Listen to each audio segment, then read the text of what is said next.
que Scorpio lo estaba asfixiando a mi papá con uno de los impermeables, y eso fue una cosa que a mí me causó mucha, ¿cómo decirlo? Pues me impactó mucho, ¿no? Le metió la bolsa de plástico en la cabeza y le cerró de ¡ay, güey! Como niño yo veía cómo llegaban y empezaban a platicar, no, que hoy hicimos entrenamiento de cuerdas, hoy hicimos tumbling, hoy entrenamos lucha olímpica, hoy hicimos cuello, y me entró como un tipo recelo. Mi padre, a pesar de que fue muy amigo de todos los compañeros, sí tuvo por ahí rencillas con uno que otro en lo personal, o sea, me estábamos hablando fuera del cuadrilátero. Arriba del ring, mi padre tenía muchos rivales. Entonces, si estamos hablando de eso, estamos hablando que yo heredaba a esos rivales, ¿no? ¿Qué será? Como al mes de los entrenamientos me dan la primera oportunidad en una lucha semifinal en la Coliseo de la Ciudad de México. Muy rápido. Pero yo creo que fue un error. No, entrenar con Shocker era como si fuéramos a ir a la guerra, de verdad. Yo de hecho ya me estaba desmotivando y hasta en un momento le dije a mi papá, pues ya mejor, si no va a haber nada para mí en ningún lado, ni en otro, pues mejor me regreso. Y las escaleras bajando están empinadas, entonces ahí, cuando te tocaba ir arriba, ay, ojalá que no se caiga este güey, porque si no nos vamos a ir hasta el ring rodando por todas las escaleras. En una segunda ganabas 2 pesos, en la tercera ganabas 5. Entonces, imagínate la dimensión. Entonces, todo el mundo se partía la madre para poder sobresalir. Fui como la segunda generación, o sea, prácticamente de los originales perros del mal que hubo, ¿no? Porque los originales era Damián, Halloween, el perro, Garza y Mr. Águila. Y luego de ahí nos anexaron al Terrible y a mí. En la etapa de Místico había tanto trabajo que yo, sin ser luchador estrella, luchábamos de lunes a viernes diario. Y en un fin de semana nos echamos 3 luchas el sábado y 3 el domingo. Nos mandaron a hablar y nos dijeron que pues que por el hecho de ponerse la playera, pues nos iban a retribuir, ¿no? Con trabajo, oportunidades. En el consejo seguía habiendo muchas oportunidades y mucho trabajo, pero no había dinero. Entonces yo en ese momento acababa de ser papá y la verdad es que no me alcanzaba.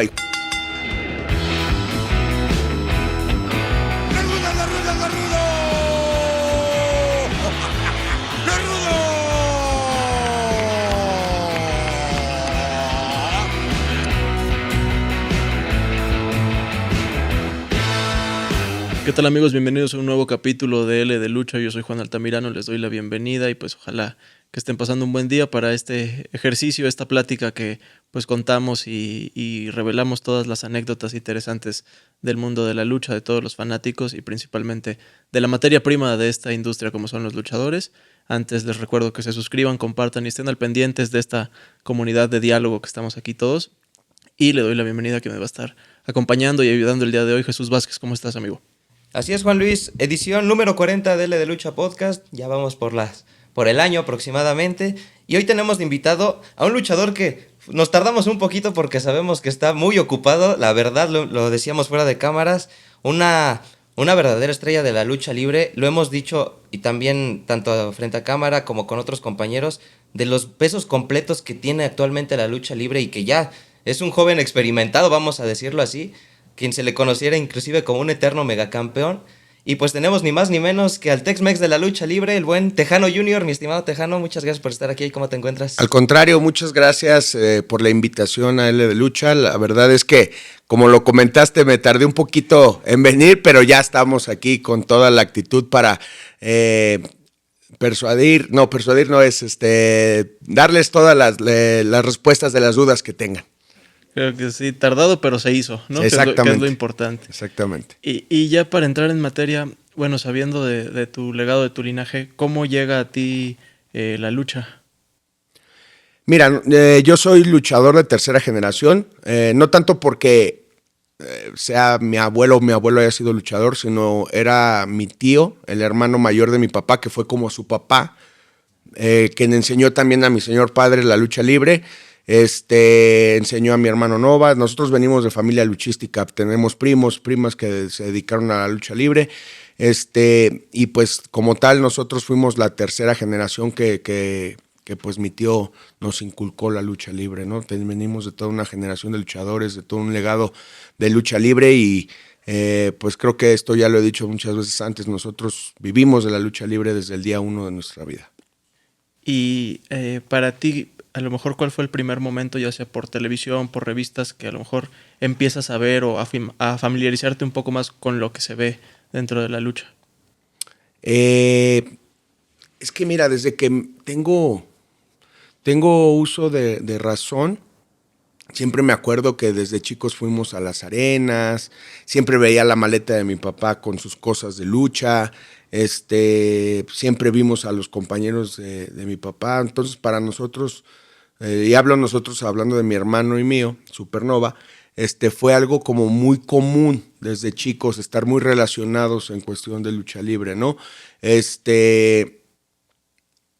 Hasta cierto grado que ya lo veíamos como cotidiano.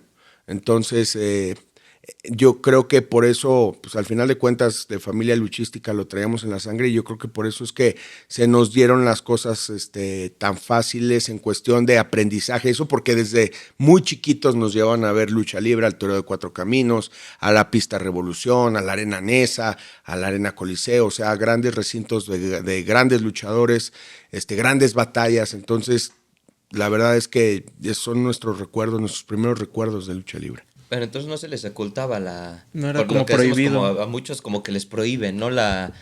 Pues la relación con la lucha. Ustedes sí sabían, por ejemplo, quién era tu papá. Claro, pues es que es complicado porque pues mi papá era un luchador sin máscara, ¿no?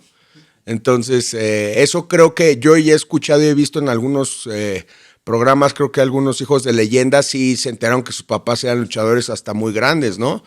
Pero no, pues nosotros vivíamos en una casa donde pues era grande, pero tenía un espacio mi papá donde sacaba todas sus cosas de lucha, ¿no? Tenía botas, tenía campeonatos, tenía trofeos, entonces era muy complicado y a lo mejor igual pues ocultarlo, ¿no? Entonces, y la verdad es que yo creo que ellos consideraban, hablo de mi papá y de mi mamá, pues que no tenía nada de malo, entonces por eso nunca lo ocultaron, por así decirlo. Y en esos primeros recuerdos, a lo mejor tienes en mente o te llega a la memoria ese luchador o esa lucha que dijiste que te impactó por completo de ver, sobre todo en esos grandes recintos y como dices, en una época de grandes leyendas. Fíjate que, pues, grandes batallas, en algunas tuvimos la oportunidad de estar, en otras no, pero algo que a mí me marcó mucho de chico. Una vez, a lo mejor ustedes no lo saben, pero el Toreo de Cuatro Caminos, cuando llovía no estaba techado. Solo estaba la estructura, Solo ¿no? estaba la estructura, pero no estaba techado. Entonces, pues le llovía al público también. Entonces era muy común y lo que hacían era que vendían impermeables de plástico. Sí. De esos como de bolsa, tipo ¿no? bolsa. Ajá. Y mucha gente se quedaba viendo las luchas con su impermeable puesto. Recuerdo que esa vez había dejado de llover, entonces mucha gente pues se quitaba el impermeable para seguir viendo la lucha y mi papá tenía un pique con Scorpio, señor, paz descanse. Y me acuerdo que esa vez se estaban dando con todo, tanto que Scorpio le estaba asfixiando a mi papá con uno de los impermeables y eso fue una cosa que a mí me causó mucha, ¿cómo decirlo? Pues me impactó mucho, ¿no? La verdad es que en ese momento me asusté. Yo de haber tenido unos 7, 8 años, pero los recuerdos de los recuerdos que más tengo así tan impactantes de la lucha, porque sí, o sea, ya lo estaba asfixiando, le metió la bolsa de plástico en la cabeza y le cerró de, ¡ay, güey! Lo va a matar, ¿no? Eso fue una de las cosas que yo más recuerdo de esos tiempos que me hayan marcado dentro de la lucha libre. Y de esas te puedo contar muchas, pero es de la que más tengo así como que una memoria. Sí, porque aparte lo decimos, y siempre se ha dicho, ¿no? El estilo del toreo era un estilo muy recio, muy seco, que hoy en día, pues como todo, ha evolucionado, pero ver eso, y en el caso que pues dices, es mi papá, ¿cómo era? Porque lo decimos, si bien muchos entienden que es su trabajo, pues sí se espantan, sí lo viven de otra manera porque dicen, pues es el que ahorita me voy a regresar con él, ¿no? Y verlo sufrir de esa manera. Fíjate que por algo me impactó tanto porque, como te comento, para nosotros era muy cotidiano ver eso, ¿no? Ver a mi papá ensangrentado, verlo lastimado, ver cómo traía moretones, cómo le pasaron muchas lesiones, pero esa fue una de las cosas que a mí realmente me impactó mucho. Entonces, son como de los recuerdos que más tengo como clavados de una lucha de mi papá. Y mira que, es que en el Toreo de Cuatro Caminos, como lo dices, fue como la antesala de la lucha extrema. Ahí es donde realmente fue el nacimiento de la lucha extrema, donde había silletazos, abajo, en la parte de abajo del ring, pues era un redondel de un toreo, ¿no? Había arena, entonces había unas tarimas que por lo regular todas esas tarimas ya estaban rotas, las usaban para pegarse con las tarimas o se azotaban en las tarimas, las sillas eran de metal de ese viejo, grueso, pues por eso es que toda la generación que luchó en el Toreo de Cuatro Caminos quedó marcada de la cabeza de todos lados, ¿no? Los villanos, el perro aguayo, los misioneros. Es más, luchadores de esa época que aún están en activo, como ejemplo Solar abajo de la máscara está todo cicatriciado de la frente, de las cejas, de la cabeza. Pues ustedes lo pueden ver, por ejemplo, con el villano Cuarto, con el señor Tomás, ahora que perdió la máscara, cómo tenía la cabeza, ¿no? Y es generación del Toreo de Cuatro Caminos. Y con eso en mente, ¿siempre quisiste ser luchador o tuviste tus reservas? Fíjate que a mí me nació la cosquilla de ser luchador hasta que empecé a ver a mi primo, a un luchador que ya está retirado, no sé si lo recuerden, Mictlan.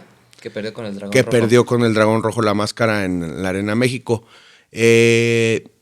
Él y en conjunto con mi hermano Supernova, a pesar que estaba más chico, ellos iban a entrenar lucha y pues yo no estaba interesado, pero yo veía, pues como niño, yo veía cómo llegaban y empezaban a platicar, no, que hoy hicimos entrenamiento de cuerdas, hoy hicimos tumbling, hoy entrenamos lucha olímpica, hoy hicimos cuello, y me entró como un tipo recelo, y por eso fue que me animé a entrenar, ¿no? A entrenar y la verdad desde el principio no tuve las mejores aptitudes, pero con el tiempo, la perseverancia, pues se han dado las cosas y los resultados.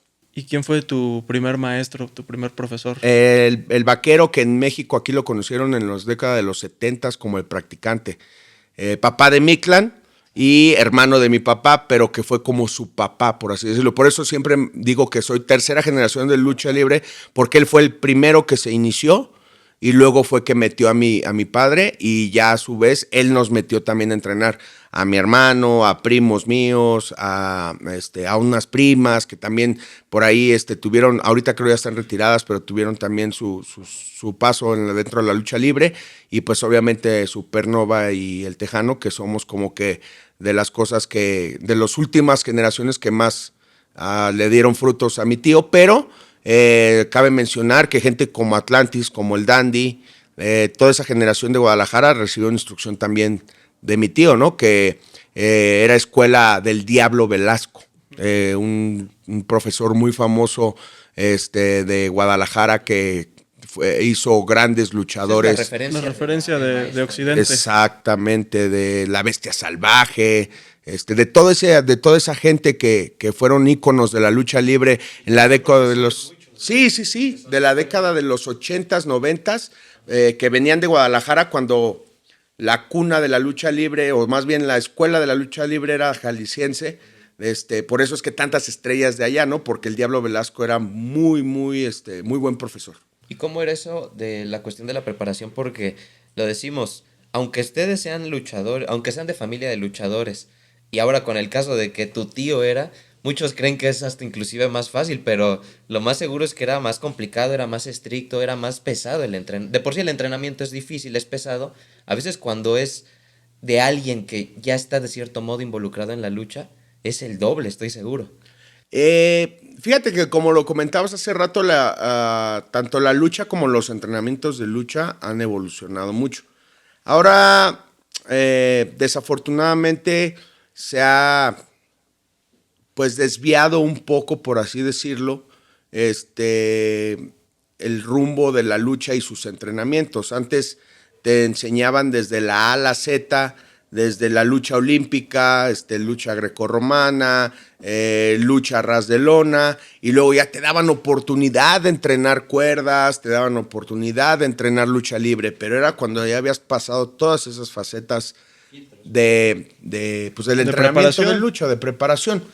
Ahora, desafortunadamente, y lo digo con mucha pena, muchos compañeros de hoy en día ya se saltan toda esa preparación, ya no la tienen. Entonces, pues ahora ya se saltan de la primaria, se van a la universidad o a la preparatoria. Entonces, es complicado de repente entenderlo, porque a nosotros nos enseñaron a la vieja escuela y nosotros otra vez, exactamente, hablo de mi hermano y mío, y ahora ya pues muchos compañeros de hoy en día pues solamente quieren aprender lo que ellos quieren aprender, ¿no? A volar Directo a o las a cuerdas. hacer... Directo a las cuerdas, directo a tirar topes, que no tiene nada de malo, pero sí debes de tener un poco más de bases luchísticas. Sí, es todo un proceso, ¿no? Exactamente. Y en ese sentido, justo, ¿cuánto tiempo pasa de que entrenas hasta ya a lo mejor que te digan, bueno, ya estás listo para hacer tu debut? Yo empecé a entrenar a los 12 años y mi debut fue a los 14, pero obviamente no estaba al 100. Me dieron la oportunidad de probar en una lucha en una arena donde entrenábamos, en la Arena Zapata, que ya no existe, una arenita muy estilo como la Arena Coacalco, para que se den una idea de ese tipo de arena, pero allá en Guadalajara, que fue donde entrenábamos, y ahí se nos dio una oportunidad porque faltaron muchos compañeros ese día. La tradicional. La tradicional le faltó y vas para arriba, ¿no? Entonces, como no hice mal papel, me dieron oportunidad de seguir entrenando a la par de que empecé a luchar, ¿no? Obviamente no empecé a luchar como al ritmo que tengo hoy en día, ¿no? Pero sí luchábamos una vez al mes, una vez cada 2 meses, entonces íbamos aprendiendo, íbamos agarrando experiencia. Ya cuando mi papá se dio cuenta que realmente quería dedicarme y que le estaba echando ganas, empezó a darme la oportunidad de ir con un promotor en San Luis Potosí, que hacía luchas en la Coliseo de San Luis Potosí, pero con luchadores de AAA. Ahí fueron mis primeros roces con Abismo Negro, con Super Crazy, con Máscara Sagrada, con toda esa gente de AAA que estaba en ese momento fuerte, y con ellos fue con los que pues empecé a foguear, por así decirlo. Pero yo tenía 16 años. Sí, eres un adolescente ya Sí. metido en un mundo de ¿Con adultos. qué nombre Exacto. fue en esa ocasión? Por ese que dices, ese debut inesperado, ¿cómo fue? En ese debut inesperado, de hecho hasta hay que mencionarlo, fue a escondidas de mi papá, porque esa vez nos llevó mi tío el que nos enseñó, ¿no? Sí. Entonces, como te comento que faltaron compañeros, íbamos un grupo como de 3 o 4 muchachos que entrenábamos con él. Y se nos dio la oportunidad de subir. En ese momento no teníamos ni equipos, no teníamos nombre, nada más nos prestaron por ahí unas mallas, unas botas, o sea, yo Nada creo que combinaba con nada. la imagen era pésima, muy mala. Y nos debutaron a mí y a otro compañero de entrenamiento como los novatos. Y lo curioso es que los de enfrente, o sea, era una lucha en relevos, eran también debutantes. Entonces ya te imaginarás qué lucha. Pero bueno, fue una gran Lo bueno es que experiencia. fue nada más la primera, ¿no? La primera. Malo que tuvieras tantos años y dijeras fue una No, lucha hubiera mala. estado muy mal que me hubiera tocado con gente experimentada y que me hubieran puesto una arrastrada. Pero ahí los 4 estábamos por el mismo lado, nerviosos y ya sabes, ¿no? Entonces, Y no, y latinaron al nombre, si eran los novatos. los novatos, muy novatos. Muy novatos. Y de ahí, justo lo dices, ya te dan como que oportunidad de roce con gente de más trayectoria. ¿Qué nombre ya a lo mejor empiezas a trabajar? El nombre con el que empecé a foguearme, y eso fue porque cuando terminé esa etapa de foguearme en San Luis Potosí, en ese momento mi papá nos mandaba a hacer los equipos con un costurero de Monterrey, el Pony, cual si en algún momento su familia ve este podcast, pues les mando un saludo. Él falleció Entonces, ya, ¿no? ¿Eh? ¿Él falleció? Ya falleció el Pony. Sí, de hecho el Pony hizo equipos a muchos superestrellas de hasta Estados Unidos, de todo México. Y una vez mi papá, en ese momento estaban los Vipers muy fuertes. Y como pues yo era un luchador que ya tenía, pues a mis 16 años ya tenía estatura, pero no tenía mucho peso, lo que hizo fue que me mandó a hacer un equipo de ese estilo, ¿no? Con hombreras, con todo tapado, pues como los Vipers, como lo usaban los Vipers. Y entonces al Pony se le ocurrió ponerme en el peto el símbolo del Yin Yang, y el equipo era rojo con negro, que son los colores del Kempo Karate. Entonces, cuando nos entregaron el equipo, me lo puse, todo muy bien. ¿Y cómo lo llamamos? ¿Y cómo lo llamamos? No, pues, a ver, eso de el karateca. No, karateca no. A ver, ya nos pusimos a investigar y coincidió eso de los colores con lo del Yin Yang. Pues el Kempo, pues que se llame Kempo Kid. O sea, el chico del Kempo, ¿no? Y así fue que debutamos enmascarados con ese nombre de Kempo Kid, que, dato curioso, aquí en la Ciudad de México también por aquellos años había un Kempo Kid. No sé si se haya retirado o qué fue de ese luchador, pero había un Kempo Kid aquí en la Ciudad de México. Entonces, sí, la verdad es que no supimos cuál fue el paradero de ese luchador, pero sí había un Kempo Kid aquí también en la Ciudad de México, pero su equipo la máscara era parecido a uno como de esgrima. Ok. No, y aparte en esos años que... Pues no te enterabas. Ajá, no te enterabas. No que hoy en día uno se entera desde el otro lado del mundo que hay un luchador similar, pero ¿de qué año más o menos estamos hablando cuando empezaste? En los 2000, 2001...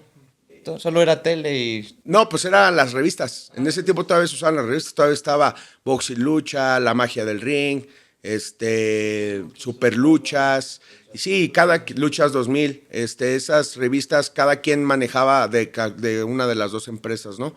Me acuerdo que Box y Lucha y creo que, no recuerdo cuál de las dos, era solo Consejo, y La Magia del Ring y la otra era solo AAA. Y obviamente los dos manejaban independientes, pero ¿qué crees? Que en ese tiempo el circuito independiente no estaba tan fuerte. Los únicos que hacían funciones independientes era la Arena López Mateos y la Arena Naucalpan, y muy, muy esporádicas había funciones. Siempre que había funciones o era gente del Consejo o gente de AAA. Y aparte en ese entonces la Naucalpan tenían televisión tal vez, pero por cable. Mientras las grandes empresas era televisión abierta y Exacto. Era un fenómeno muy distinto, ¿no? Porque era a inicios de los 2000 era cuando ESPN estaba en Naucalpan, pero ESPN no era lo que hoy en día, por ejemplo, conocemos. Claro. Y era para el público estadounidense, latino de Estados Unidos. Que no iba a ir a la Arena Naucalpan, exacto. Pero fíjate que aún así llegar a luchar a la Arena Naucalpan era como la tercera gran... Era la tercera gran fuerza de la lucha libre. Entonces, ya el que llegaba a luchar para una televisión en Naucalpan ya estaba en otro nivel. Aparte, ahí era donde se presentaban los luchadores independientes. Me acuerdo en aquel tiempo, Canek, Kato Kun Lee, los villanos, La Parca, era donde los fuertes del independiente llegaban a luchar a la Arena Naucalpan, ¿no? Entonces, pues la verdad es que todavía me tocó como que la última etapa de esa Arena Naucalpan, todavía me tocó trabajar con un multifacético, Último Vampiro, con los oficiales. Los que eran nada máscaras amarillas, creo, ¿no? No recuerdo, pero creo que estaban los megas también. Los megas. Doctor Cerebro. El Doctor Cerebro. Bueno, los cerebros que sí, entonces todavía me tocó esa última etapa de Naucalpan, la cual recuerdo con cariño porque fue mi primer lugar a donde llegué cuando migré de la ciudad de Guadalajara a la Ciudad de México a buscar la oportunidad de luchador. ¿Pero eso era todavía como Kempo Kid? No, ya fue porque pierdo la máscara en Monterrey. Y de ahí mi papá decide que ya hagamos el cambio a Tejano y ya llego aquí a la Ciudad de México a mis 18 años como el Tejano Junior. ¿Con quién perdiste la máscara? Con Estuca. Pero Estuca Joel. No, Estuca Junior. Con Omar, el bueno Omar. que ya también perdió. Uh-huh. Yo creí que con... Porque sí. Bueno, todavía estaba en ese entonces, sí, todavía estaba allá. Pero entonces ya llegas como Tejano Junior. Sí, ya aquí a la Ciudad de México, ya en la Arena Naucalpan ya me presenta como el Tejano Junior.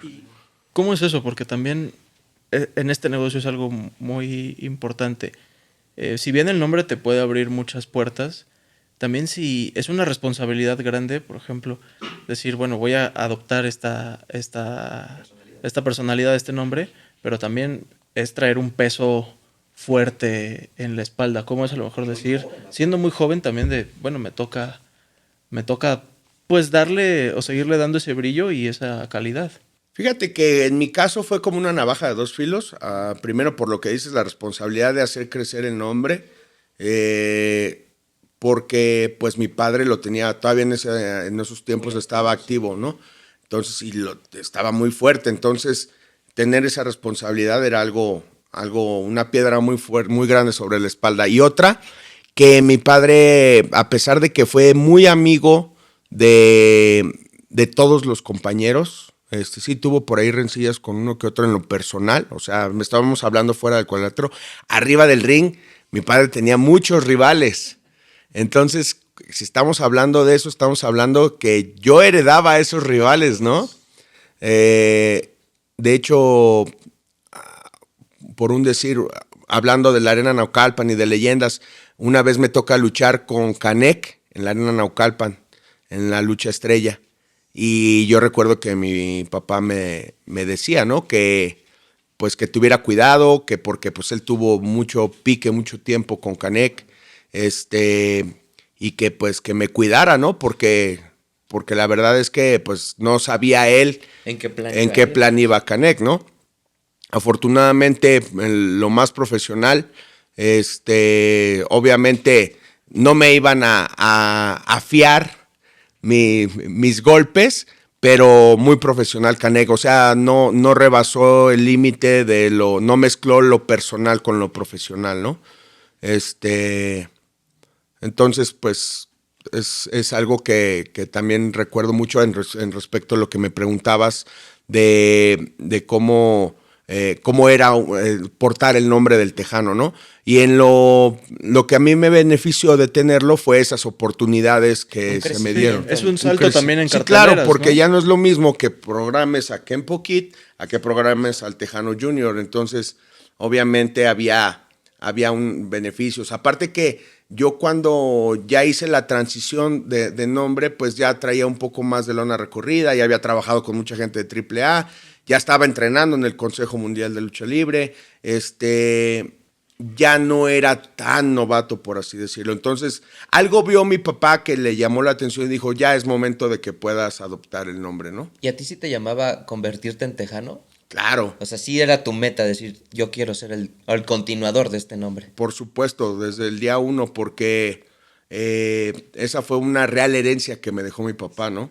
Ya nada más lo único que me tocaba o me correspondía era pues darle ese lustre o no dejar caer el nombre, exactamente. Y lo mencionabas ahorita, ya en esa etapa estabas entrenando en el consejo. ¿Cómo es justo ya tener, siendo muy joven también, porque pues eras apenas mayor de edad, pero ya con varios años trabajando? Con callo. ¿Cómo es eso, no? De ahora sí meterse como es pues una gran escuela, con grandes profesores, pero que también pues es una oportunidad, o sea, todos están buscando la misma oportunidad. Fíjate que fue algo muy chistoso porque primero, originalmente, cuando llegué a la Ciudad de México, pues mi papá estaba militando en AAA con los consagrados. Entonces, cuando yo me vengo a México, pues nosotros la primera puerta que tocamos, mi padre y yo, pues fue AAA, ¿no? Pero en ese momento AAA estaban como en otra sintonía, no estaban dando como muchas oportunidades. Aparte, en ese momento había infinidad de luchadores que querían entrar a AAA, porque AAA estaba muy fuerte en ese momento. Entonces, a pesar de que estaba siendo ayudado por mi papá, no hubo como la oportunidad. No se dio como la tal. oportunidad. No se dio. Me dejaban trabajar con ellos por lado independiente, pero no iba contratado meramente por AAA. Entonces, de hecho, tuve una experiencia donde me hicieron comprar un equipo de un personaje que iba a ser como una serpiente. pero eran equipos aerografiados, era todo blanco y aerografiadas las escamas, ¿no? Estaba muy interesante. Pero no iba a ser el Tejano. Dije, bueno, pues Era un personaje de la era un empresa. personaje de la Sí, empresa. con tal de a lo mejor meter el pie en la puerta, pues ya. Exactamente. La cosa era que yo quería entrar a AAA. Entonces, en ese momento compro el equipo y no sé qué pasó con el concepto, porque éramos 3. Creo que los otros 2 compañeros no se pusieron de acuerdo en cuestión de, y pues al final me dicen, no, pues sabes que no se va a hacer, pero yo había comprado el equipo. Entonces, en ese momento a mi papá le dio como mucho, o sea, se enojó porque me habían hecho eso. Y aparte no es algo económico, ¿no? Y si tal vez no estabas en una totalidad de adquirirlo, fue una inversión pensando que iba a ser pues algo benéfico y ahí se quedó, ¿no? Exactamente, fue más emocional que económico. Una frustración pues, inclusive. Una frustración. Entonces, pues nos desenganchamos, nos desconectamos, como que dijimos, no, ya no. Entonces, en ese momento, mi papá y Pirata Morgan eran muy buenos amigos y el propio Pirata le dice a mi papá, pues, güey, si ya no lo quisieron aquí, mételo a la Arena México, está alto, tiene peso, ve que vaya y que toque la puerta. Y a mi padre se le hace buena idea, se pone en contacto en ese momento con Silver King, que era Black Tiger en ese momento, con Shocker, y le dice, sí, le decía Palino, a mi papá Shocker le decía Palino, sí, Palino, aquí lo metemos y a ver qué hacemos. Entonces, me meten a entrenar con el Satánico, el grupo más fuerte de luchadores en ese momento en el Consejo Mundial de Lucha Libre, donde entrenaba Último Guerrero, Rey Bucanero, Volador, Averno, Mephisto, o sea, era el grupo más fuerte, Sí, Black puro Warrior, top. Mr. Niebla, o sea, lo mejor, ¿no? Sí, ahorita suena superfluo y pues en esa época también, ¿no? Sí, Y a la sí, fecha siguen sonando. Sigue sonando Sí. superfluo. No, y por mencionarte algunos, estaba Nitro, estaba Loco Max, estaba el Dr. X, estaba mucha gente muy, muy pesada. Eran los entrenamientos que daba el Satánico en ese momento, ¿no?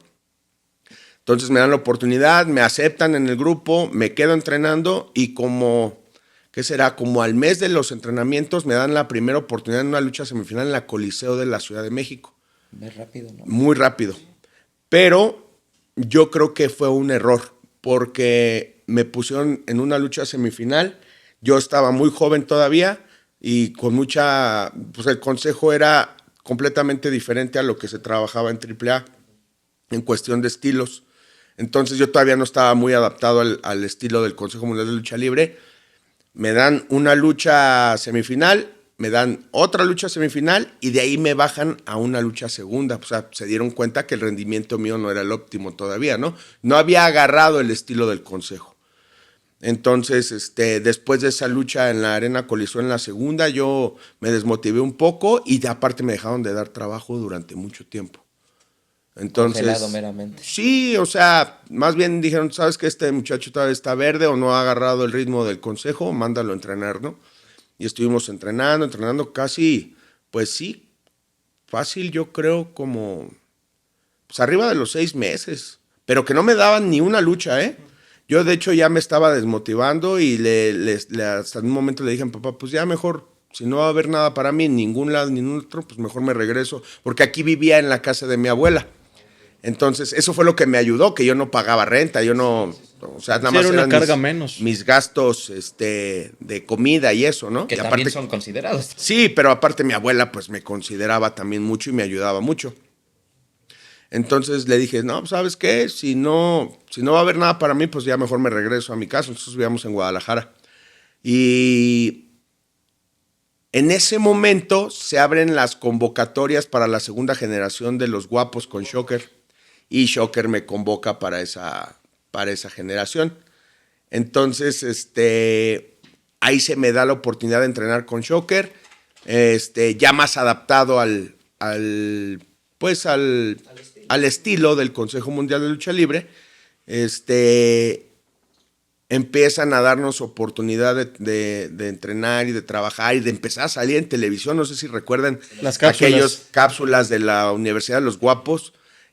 puta, los que salíamos ahí éramos privilegiados y a mí me tocó salir varias veces. Fuimos hasta programas con Shocker, no sé si recuerdan el programa de Omar Chaparro. Black and White. Black and White, no, pero No había Manches. otro, el de No Manches.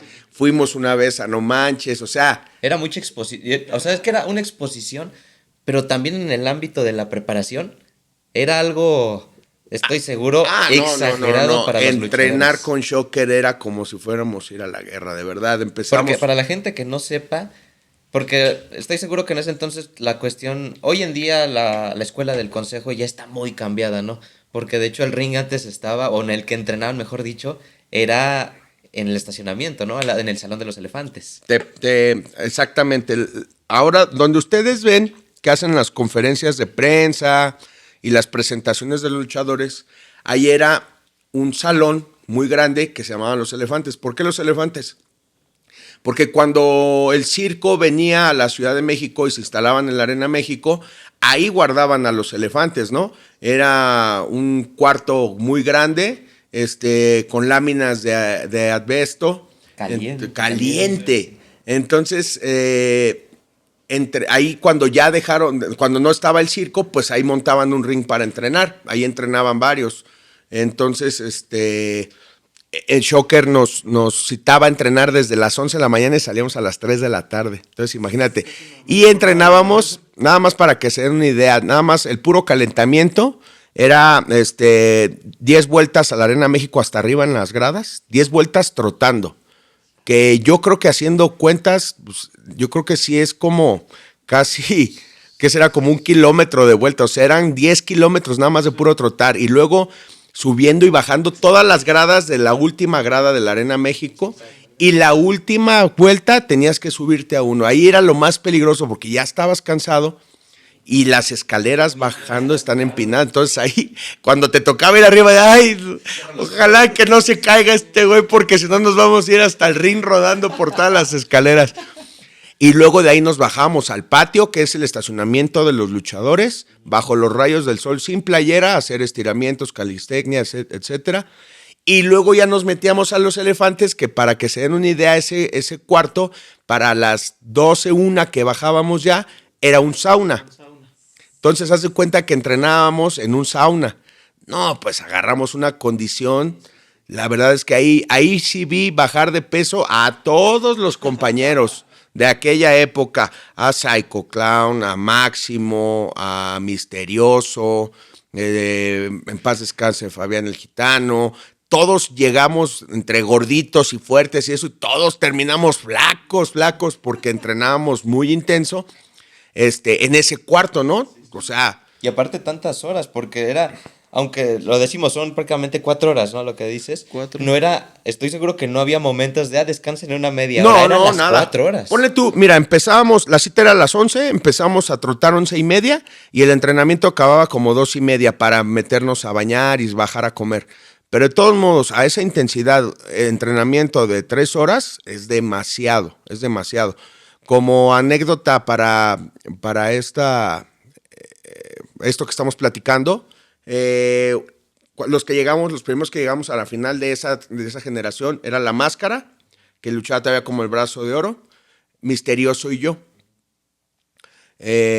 Primero, para llegar a esa final nos dieron oportunidad en las luchas de la Arena México ya, y como dato curioso, y creo que muy pocas veces pasa, o creo que ya no lo hacen, en las 2 funciones nos aventaron dinero. O sea, imagínate qué calidad de lucha ya traíamos. O sea, Shocker como entrenador, mis respetos. Y cuando llegamos a la final, que ganamos esa lucha, nos aventaron dinero en contra del Lobo Vikingo. A lo mejor mucha gente se acuerda de él. Espíritu. No recuerdo quién era el tercero. Creo que era un luchador de Puebla. La verdad no recuerdo. Todos bajo el concepto de la universidad. Sí, de todos los eran guapos. entre la generación de los guapos. Y los que ganaran de todo ese, porque nos dividieron en grupos de 3. Y los que ganaran se ganaban una oportunidad por el Campeonato Nacional de Tercias en ese momento, que ostentaban el Felino, Safari y el Volador. Igual una lucha donde terminaron premiándonos con dinero en la Arena México. Pero como dato curioso, nosotros traíamos tanta condición física que los campeones nos ganaron por experiencia, pero por condición física nunca nos hubieran ganado, ¿eh? Nosotros terminamos la lucha y como si nada, y ellos con los campeonatos en la mano, pero Ofeados. casi desmayados. Ya no los pueden ni Sí, alzar claro, casi, o sea, casi. la verdad es que fue experiencia meramente lo que hizo que perdiéramos esa lucha, porque la verdad es que nosotros estábamos muy preparados en ese momento. De hecho, la mejor condición física que he tenido hasta el momento ha sido con Shocker, en esa etapa. Y recuerdas, bueno, lo dices, creo que fue gracias a este concepto que ya se dio ese paso a llegar como tal a la Arena México. ¿Recuerdas el debut en la Arena México? Sí, justamente el debut en la Arena México, ahí sí, fue antes, creo, de lo de los guapos, no estoy seguro, fue en ese Inter. La verdad no me acuerdo bien, pero mi primer lucha fue con el último vampiro, que también hizo su debut. Creo que fue la única lucha que hizo en la Arena México. Sí, porque él más se veía en la periferia, se veía Ajá. por fuera, sí. El último vampiro y el tejano, creo que era contra Loco Max y Nitro, me parece. Ese fue mi debut. De hecho, hace poquito por ahí andaba rodando una foto de ese día.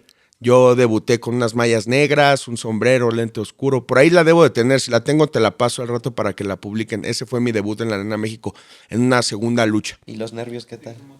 Híjole. De hecho, nunca dejas de tener nervios, ¿no? Pero siempre la Arena México impone mucho. Y para yo acostumbrarme a controlar un poco ese nervio, pasaron muchos años para que yo, sabiendo que iba a la Arena México, no estuviera nervioso. Pero nervioso más de lo normal. Controlable.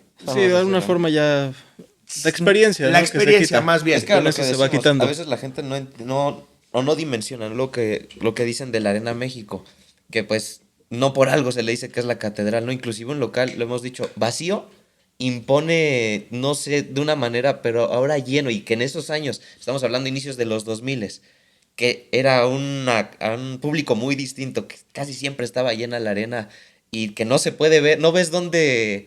Ahora ¿Dónde sí que empieza y dónde termina? empieza y dónde termina. Y siendo joven, con ese legado que tú lo entendías, lo que traías, y esa responsabilidad que debías de trabajar para mantener y hacer un nombre en ese entonces que apenas ibas, pues, forjando esa nueva historia, que era la de Tejano Junior, ¿no? Sí, la verdad es que yo creo que esa es una de las cosas por las cuales, aparte, sabes, era un compromiso de muchas partes la Arena México, ¿no? Primero, porque era la exposición número 1 de televisión. Segundo, y esto no es algo que mucha gente no sepa, en el Consejo Mundial de Lucha Libre te pagan por porcentaje, pero depende de la lucha en la que tú vayas, es la cantidad del dinero que cobras.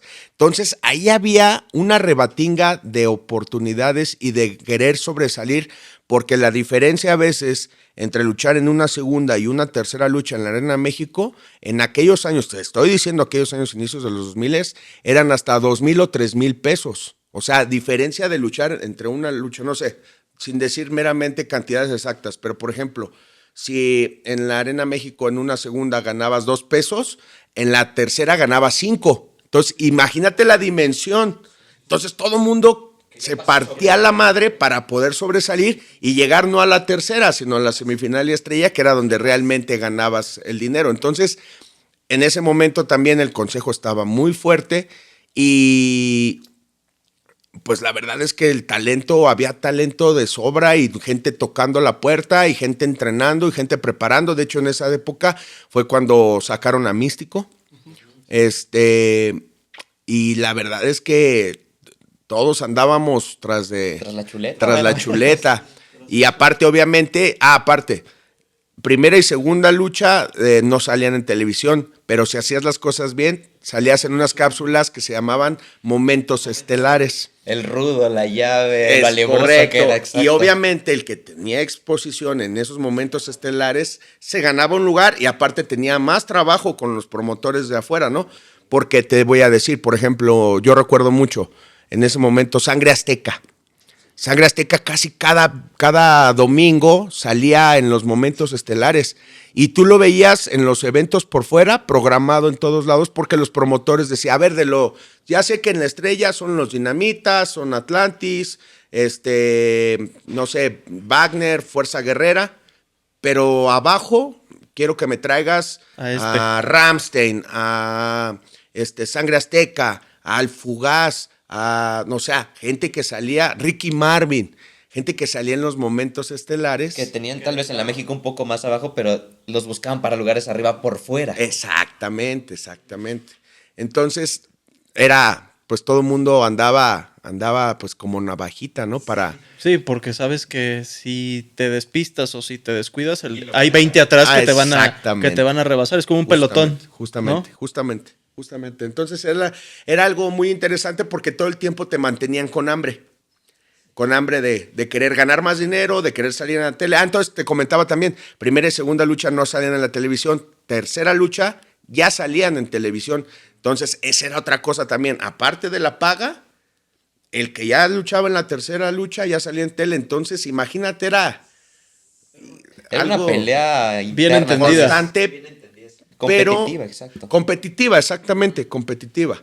Entonces, como te lo comento, siempre te mantenían con ganas de seguir entrenando, de seguir sacando un movimiento nuevo, de seguir haciendo una llave bonita, una llave vistosa, porque si no, pues no salías en el cuadro o no pasabas de ahí. O pues tal vez te ibas a quedar, alguien iba a pasar, a agarrar esa oportunidad y tal vez a ti ya no te iba a llegar. Justamente.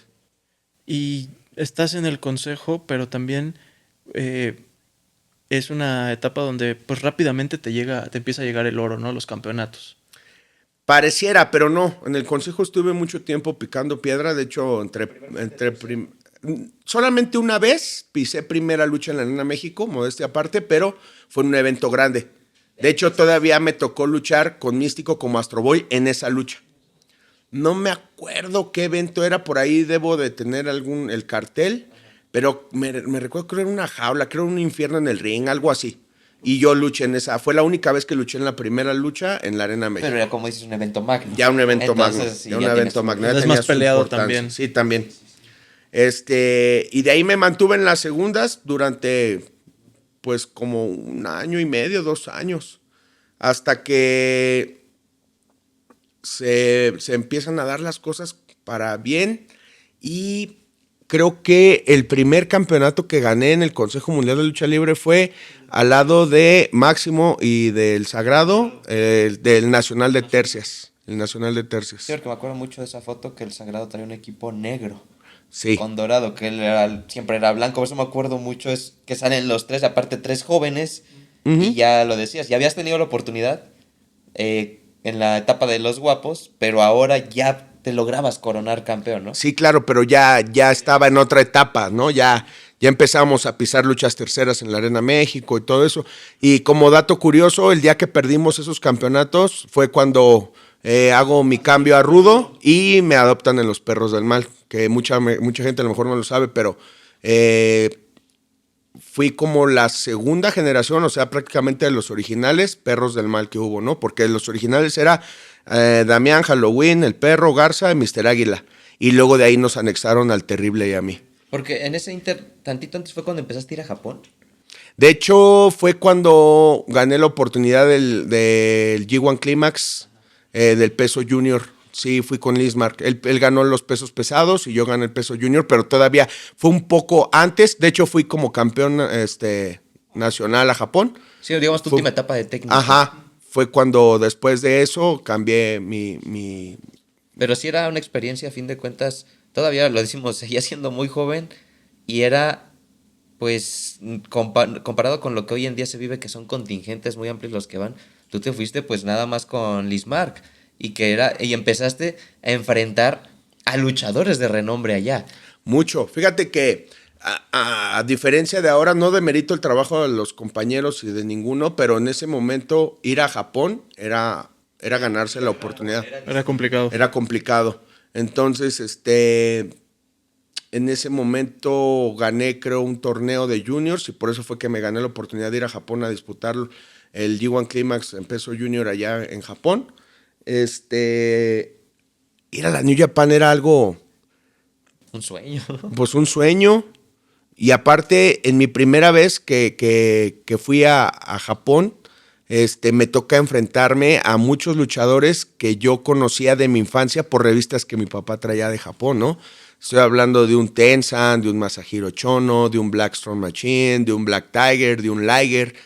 A mí me tocó trabajar todavía con Y todos bien esos- enteros todavía. Y bien enteros todavía. Y la verdad es que mis respetos para esa empresa. Ahí descubrí cómo es el verdadero trato para un luchador, ahí descubrí cómo es ganar dinero, ahí descubrí cómo partirse la madre también. Que lo desquitaba. Lo ¿no? desquitabas. ¿Cómo es ese trato de superestrella, no? Porque Claro, muchas claro. veces se habla es que él es superestrella de la lucha, pero una cosa es decirlo y otra cosa es que los traten Exactamente, como exactamente. superestrellas. Y eso, fíjate, por ejemplo, por mencionarte algo, ¿no? New Japan, de repente, pues como que ya no lo vio, no sé si porque nosotros éramos luchadores novatos, ya no lo hacían, pero por ejemplo, el volarte a Japón, a los luchadores estrellas, ejemplo Wagner, Silver King, era viajarlos en primera clase. Entonces, de por sí un viaje a Japón es algo diferente y padre, ahora imagínate viajar en primera clase. Llegaban a mí eso sí me tocó todavía llegar a los mejores hoteles de Tokio, al Tokyo Dome, no me acuerdo el otro hotel donde antes llegaban, pero igual un hotel 5 estrellas. Y aparte Japón, que es otro mundo, ¿no? Es futurista. Exactamente. El trato, te tenían masajista, te tenían siempre un catering, aguas, o sea, te exigían mucho. Parecido aquí, ¿no? Pero daban mucho. Fíjate que las cosas aquí en México han cambiado últimamente mucho. En esos años no te daban ni te pagaban. Menos te iban a dar No había catering. chapa en la puerta luego, ¿no? Así, que querían, que No había querían. baños en los vestidores, menos te iban a dar. Por eso es que yo descubrí, dije, ay, wow, esto sí es de luchador estrella, ¿no? De luchador estrella. Y justo lo mencionabas, eres parte de, para mí probablemente es la facción más grande del siglo, ¿no? Los perros. Creo que nunca habíamos tenido la oportunidad de alguien que fue parte de los perros. ¿Sí dimensionaban lo grande que eran los perros? Híjole, fíjate que sí y no, porque la verdad es que, pues en ese momento yo más que verlo como una puerta o una oportunidad, lo veía como me están ayudando, necesito, en lugar de darme cuenta de dimensionar que por algo yo estaba ahí, ¿no? Porque también igual para entrar a los perros había fila de gente. Entonces, si me lo preguntas hoy, o si tuviera esa oportunidad el día de hoy, lo hubiera aprovechado más que en ese momento, ¿no? En ese momento me sentía más comprometido por sacar el compromiso que ni por disfrutar o empezar a pedir lo que en ese momento ya merecía, porque pues estar en una de las facciones más importantes era porque ya me habían visto algo, ¿no? Entonces, no sé, la verdad es fue que... como 2007, ¿no? Creo que sí, la verdad. Fue un poquito antes de que se salieran los perros. Exacto, fueron como 2 años antes, algo Sí, porque así. recuerdo que en el 74 aniversario, cuando pierde el Ismark, recuerdo mucho tu presentación, que, como dices, tal vez ya se te había encasillado como técnico, pero de pronto sales y hasta se escucha, recuerdo, para la gente que no sepa, en ese video tú dices, yo soy el nuevo perro del mal, en tu presentación, mientras vas bajando la escalinata y traes obviamente ya la playera, pues yo soy el nuevo perro del mal. Fíjate que eso fue lo que me hizo despuntar en la Arena México, que se dieron cuenta que traía más sangre ruda que técnico. Entonces, y la gente obviamente como técnico no me compraban mucho y de rudo, olvídate, exploté. Cabe mencionar que a pesar de que en la Arena México me daban la oportunidad de luchar en luchas estrellas, ahí no era estrella. Donde realmente hice di el brinco a luchador estrella ya fue en AAA, ¿no? Pero me sirvió mucho porque fue la escuela donde aprendí realmente, ¿no? La Arena México me dio mucha enseñanza a trabajar con gente como Garza, como el Hijo del Perro, pues te puedo decir infinidad de gentes que en ese momento estaban muy, muy fuertes, como Black Warrior, como Shocker, Mr. Niebla, Volador, La Sombra, que a pesar de que La Sombra era luchador novato, ya también estaba muy fuerte en ese momento. Volador, no se diga, ya estaba bien consolidado, bien plantado. Entonces, aprendí mucho de todos mis compañeros en ese momento.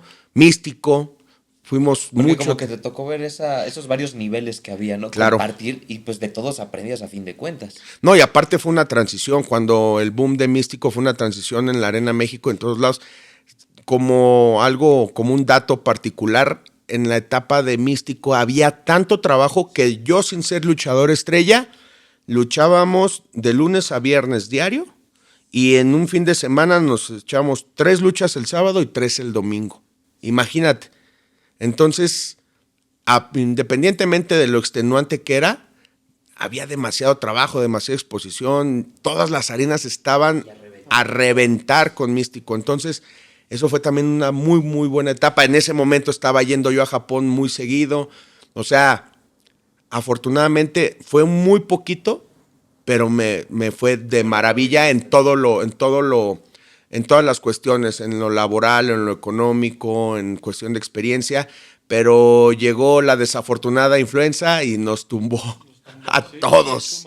A todos. Porque fue primero eso y después lo de los perros. Bueno, la salida de los perros, ¿no? Sí, creo que sí. Sí, los perros fue como 2009. 2009 y la influenza fue 2009 también. Sí, justo porque todavía me acuerdo que las últimas funciones antes de la influenza, Héctor Garza estaba de nuestro bando en las últimas luchas, y ya después cuando se van los perros, Garza se queda, pero Garza hace su cambio a luchador técnico. ¿Y cómo es esa invitación que te hacen para llegar a los perros? Fíjate que el hijo del perro tenía muy buen ojo clínico. ¿Te veía con qué en ese entonces? Yo creo que me veía con aptitudes. No por nada él le echó el ojo a Pentagón, a Daga, a mí. Híjole, él tenía como que esa visión, y recuerdo que todavía como luchador técnico tuvimos un encuentro donde iba yo en contra de él, y la verdad es que nos dimos bien. Obviamente el perro ya con un poco más de experiencia, era luchador estrella, pues me dio más, ¿no? Pero yo creo que le gustó que nos trenzamos fuerte, que nos fue aguerrido, y me dice, ¿por qué no te vienes para acá con nosotros? Y yo en ese momento, pues ya, honestamente, en la México como luchador técnico no estaba brillando demasiado, porque la gente no me quería de luchador técnico. De hecho, en algún momento, por ahí debe de haber algunas luchas de aquellos años, la gente de repente me abucheaba. Es que el personaje, yo recuerdo cuando te veíamos, o sea, yo te veía en la tele, decías que el tejano para mí tiene que ser rudo, Más ¿no? aguerrido, Y más... si te veíamos, obviamente debías de mantener un margen al estar en esa esquina, pero es que se ve raro estando de técnico, ¿no? Entonces ya cuando es de rudo, estoy seguro que hasta tu desenvolvimiento... Justamente. Más natural. Justamente, pues yo ya lo traía. A mí me encantaba ser luchador rudo, ¿no? Entonces, yo también siento que no despegaba por lo mismo, porque como que era como tener a un perro amarrado, ¿no? Y cuando me hicieron el cambio a rudo, me soltaron la cadena y ¡pum! Me fui. Entonces, yo siento que en ese momento al consejo le di resultado, y por eso es que ahí fue donde realmente despunté.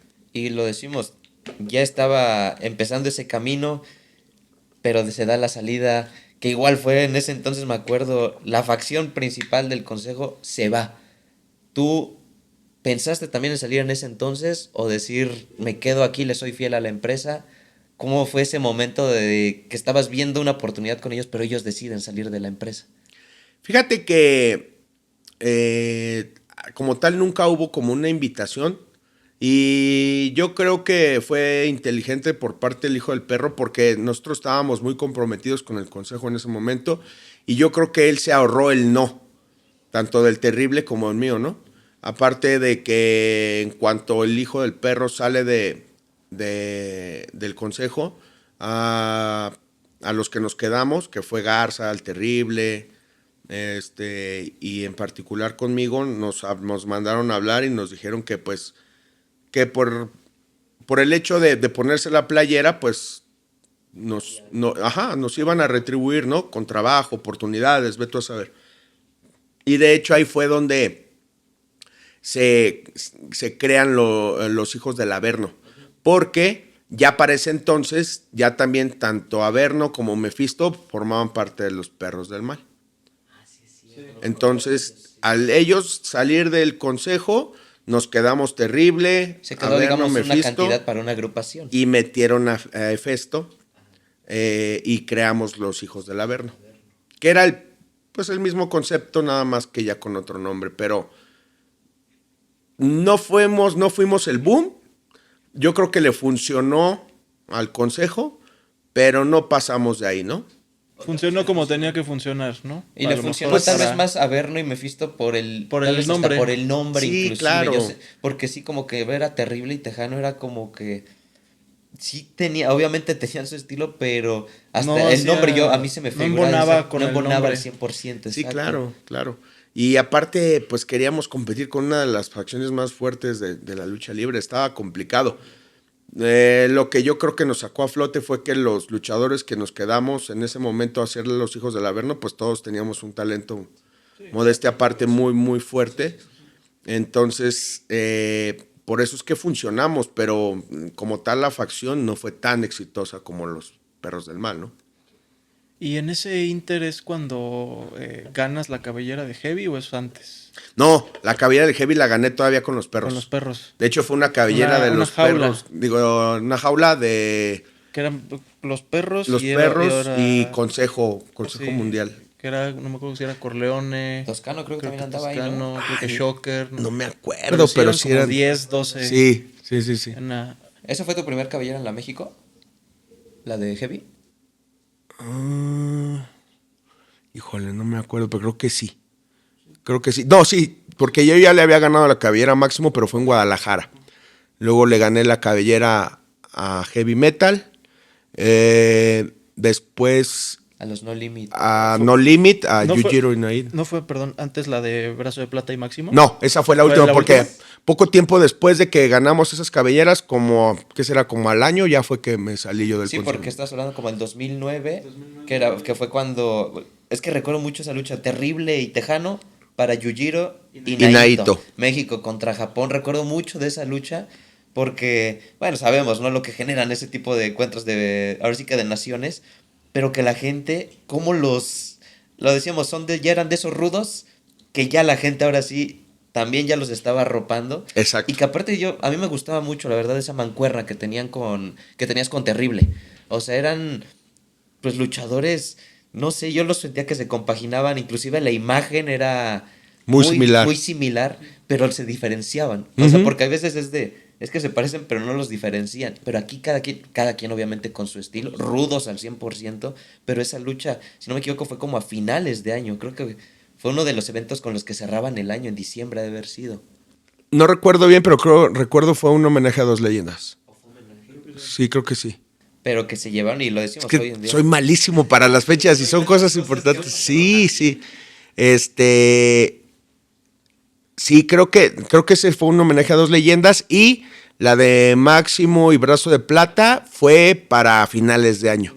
No, fue al revés. ¿Al revés? El homenaje de Dos Leyendas fue la de Porky y Brazo. No me recuerdo. Ese fue Es que 2011. sí, de que cronológico difícil porque, pues imagínate, ya fue de eso casi 15 años. 15 años. Más o menos. Porque también en ese Inter sale una facción que Muy interesante. muy interesante, que ahí sí ya eras...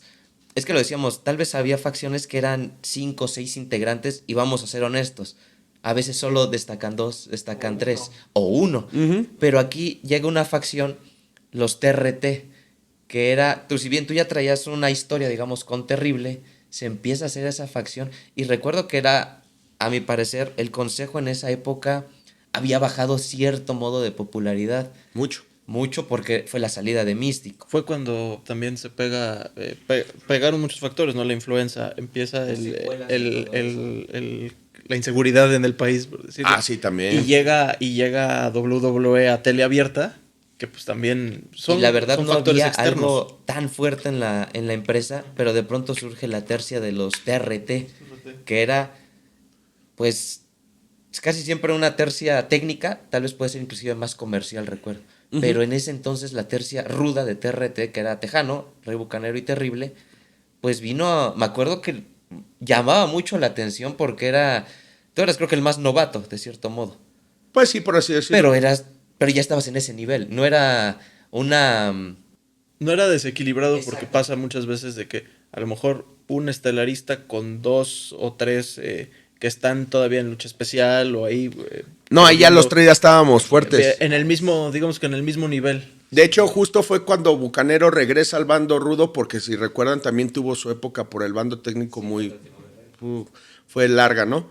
Los TRT, después de que se acaba lo de los hijos del Averno, que la verdad ahí sí para que veas no me acuerdo cómo fue que acabó los hijos del Averno. De pronto ya no era. De pronto ya no era. Y se da. Primero nos querían incorporar a Vangelis, pero Vangelis no se acoplaba al estilo del Terrible y mío. Tenía otro estilo, ¿no? Y de repente como que ahí nos querían meter a varios y no daban con quién para hacerla de parejas, la querían hacer la tercia, hasta que encontramos la afinidad con Bucanero. La verdad es que fue también una época muy buena, donde nosotros éramos realmente los luchadores rudos fuertes en el consejo. Y fíjate que a pesar de eso nunca tuvimos campeonato alguno en conjunto. Aparte que, si mal no recuerdo, al poco tiempo del TRT fue que salgo yo ya del Consejo Mundial de Lucha Tú Libre. ya habías sido campeón de De la NWA. NWA. A ti te tocó el cambio, ¿verdad? A mí me tocó el cambio. Porque también cuando es ese, es cuando el de NWA tiene mucho brillo, que lo tienes tú, porque tú se lo ganas a Atlantis. Atlantis en Guadalajara. Y en tu casa. Y le gano el campeonato a Atlantis. Hago un par de defensas, de hecho una de ellas con Shocker en la Arena México. Y luego otra vez se hace una revancha por ese campeonato. Y ahí es donde ya pierdo el campeonato en NWA. Pero digamos, ya estabas justo en ese nivel, ¿no? Ese campeonato lo decimos Individual. llega en los TRT, que me acuerdo también coincidió tantito en ese entonces el proyecto de Luchador, porque recuerdo que salían las escenas todavía que eran los TRT. No me acuerdo a quién. Tiger me parece, para no cambiar el concepto de la T, era Tiger, Bucanero y Terrible. Sí, Sí. para mantener la T. Pero lo decimos, ya estabas en ese, era 2011, si no me equivoco. 2011, fue finales del 2011, justo después de que concursé en Es que concursaste y ese mismo día se dio tu salida, ¿verdad? Sí. ¿Por qué se dio? Porque decimos, ya Tejano ya estaba de manera, vamos a decirlo, establecida, ya eras un rudo a vencer, de las caras que conocía ya la gente, ya con esa última tercia, te habías mantenido, no estabas bajando. ¿Por qué sales del Consejo Mundial de Lucha Libre? Ya lo he mencionado en otros podcasts y no es como un secreto. En el consejo seguía habiendo muchas oportunidades y mucho trabajo, pero no había dinero. Entonces yo en ese momento acababa de ser papá y la verdad es que no me alcanzaba. Y justo fueron las secuelas de todo eso que sucedió, de la inseguridad, de las entradas en la Arena México estaban bajísimas. Yo recuerdo Fue cuando que empezaron a poner las cortinas. Exactamente. Entonces, algo que caracteriza mucho y los compañeros no me van a dejar mentir es que en el consejo te exigen mucho y a veces, ahorita no creo que sea así, ahorita yo creo que están al revés, ¿no? Pero ahí no podías bajar la guardia porque seguía habiendo mucha gente que quería llegar a pesar de que la situación no estaba bien. Entonces, las exigencias eran demasiados, ¿no? Entrenamientos, equipos, físicos, bla, bla, bla, bla.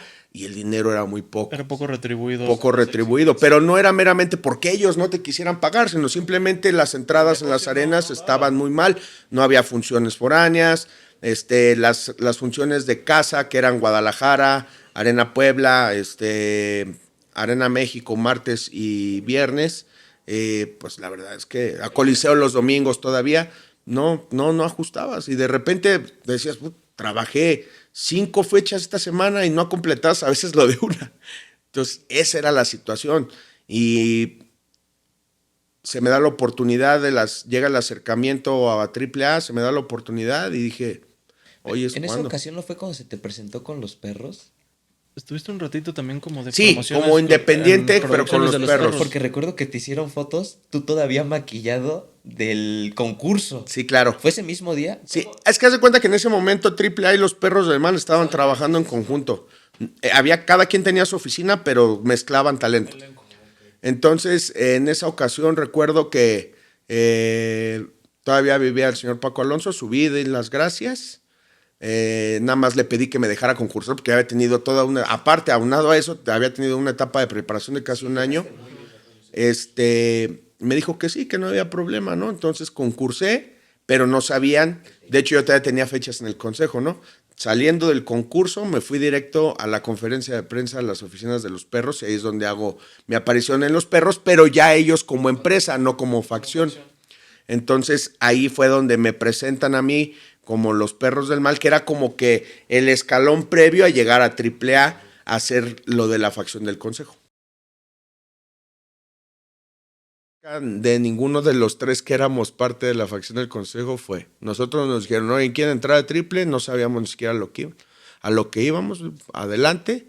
De hecho, yo sabía que el único que iba era Toscano, porque originalmente iba a ser Averno.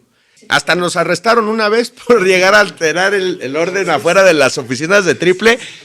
Algún vecino, no sé, alguien, porque llegamos pateando puertas y haciendo un cotorreo. Pasamos de ser estrellas a superestrellas. Entonces, y al principio los compañeros no tenían mucha fe en nosotros, pues como un tipo martinete, y me fisura las cervicales.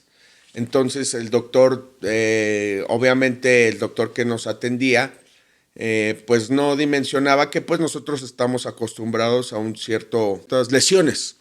Entonces, pues él al ver que fue un esguince cervical, pues dijo, no, este hombre no puede luchar. Pero la primera vez que hubo un acercamiento con WWE, yo era megacampeón aquí en México. Entonces, en mi caso, me decían, tienes que dejar AAA, pero vamos a hacerte una prueba para ver si te quedas.